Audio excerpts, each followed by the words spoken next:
ఈరోజు మనము digestion time for different food groups గురించి చెప్పుకున్నాము. జనరల్గా వాటర్ తాగాక అమ్మో మాకు కడుపు నిండిపోయింది అంటారు, కానీ 1 సెకండ్లో వాటర్ అబ్జర్వ్ అయిపోతుంది. మిల్క్ అబ్జర్వ్ అవ్వడానికి స్టొమక్లో 2 అవర్స్ పడుతుంది, రూట్స్ 1 అవర్ పడుతుంది.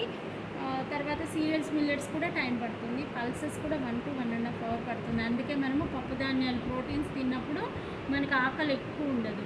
అదే మీరు ఫ్రూట్ జ్యూసెస్ ఫ్రూట్స్ తీసుకున్నారనుకోండి, ఒక 20 మినిట్స్లో అబ్జర్వ్ అయిపోతుంది. అందుకే మనము ఎప్పుడైనా కానీ భోజనము హెవీ మీల్స్ తినడానికి ముందే ఫ్రూట్స్ తీసుకుంటే మనకి తొందరగా డైజెషన్ అయిపోతుంది. ఆ హెవీ ఫుడ్తో పాటు తీసుకుంటే అన్నీ కలిపోయి మనకి అన్నీ కలిసిపోయి డైజెషన్ టైం లేట్ అయిపోతుంది. అందుకని ఫ్రూట్స్ బిఫోర్ లంచ్ కానీ డిన్నర్ కానీ బిఫోరే తీసుకుంటే మీకు అరుగుదల బాగుంటుంది. అదేవిధంగా మిల్క్ ప్రోడక్ట్స్ తీసుకున్నప్పుడు కూడా మనకి స్టొమక్లో తొందరగా అబ్జర్వ్ అవ్వదు, కాబట్టి అది 3 to 4 అవర్స్ పడుతుంది. అప్పుడు కూడా మనకి పెద్ద ఆకలి ఉండదు.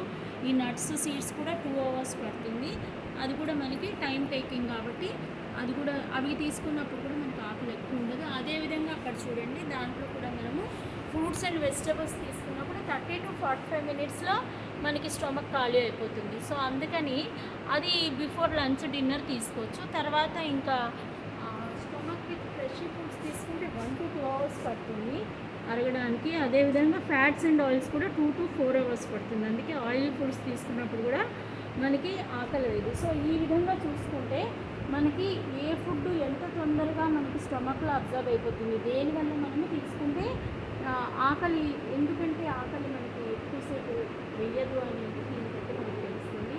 సో ఓవరాల్గా మనకు అర్థమైంది ఏంటంటే ఫ్రూట్స్ వెజిటబుల్స్ తీసుకున్నప్పుడు తొందరగా డైజెస్ట్ అయిపోతాయి, కాబట్టి మనం తీసుకునే హెవీ మీల్స్లో కలిపేయకుండా బిఫోర్ తీసుకుంటే మీకు అరుగుదల మంచిగా ఉంటుంది. దానివల్ల ఉండే పోషకాలు కూడా మంచిగా మనకి బాడీకి వస్తాయి.